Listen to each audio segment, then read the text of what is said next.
I'm trying to be strategic. So let me talk about that just to set the stage, and then that'll dovetail into being tactical. What are the immediate things that I can do to embrace that theme?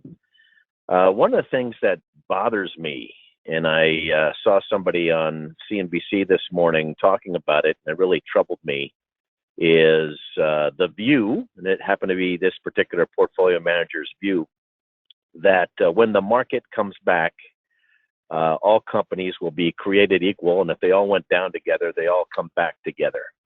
I actually think the coronavirus, and we don't know for sure because this is unprecedented, but I really do think it's going to separate the wheat from the chaff. And I think it's a bit dangerous to think, if and when we come roaring back, that some companies, frankly, that were leaders as recently as 6-8 weeks ago, retained their leadership in what I call the new world, or maybe even American Business 2.0.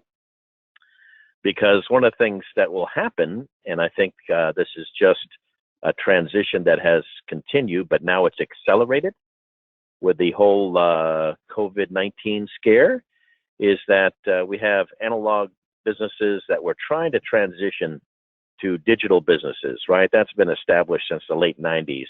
But this has been a kick in the ass to these companies.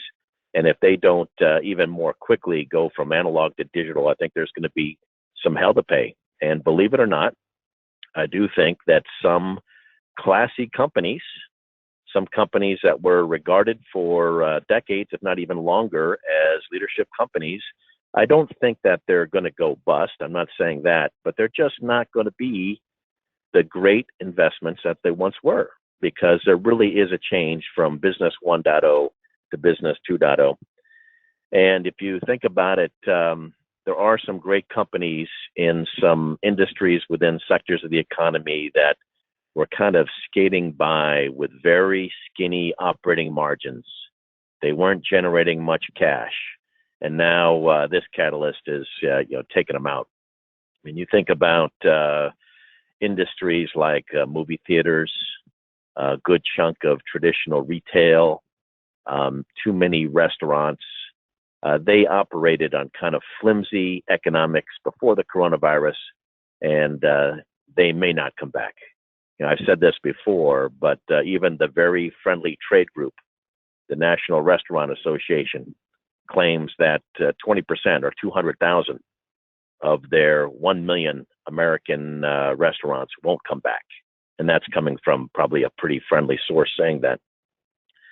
So the other thing I'd like to mention, to set the stage is I believe, and today the market is up with more people jumping on this view, that the consensus right now, and this is priced into stocks, is for a V-shaped economic recovery, which means as fast and as steep as we went down over the last couple of weeks with the coronavirus business shutdown, once we get some inkling that we're in the clear on the medical side, that we come roaring back. We go very quickly to business 100% occupancy, and we have miserable quarters for GDP with big shrinkage in Q1 announced this morning and Q2 announced in July. And then in the September quarter, we go back to U.S. economic growth. I hope that that's the case, but I'm really skeptical of that.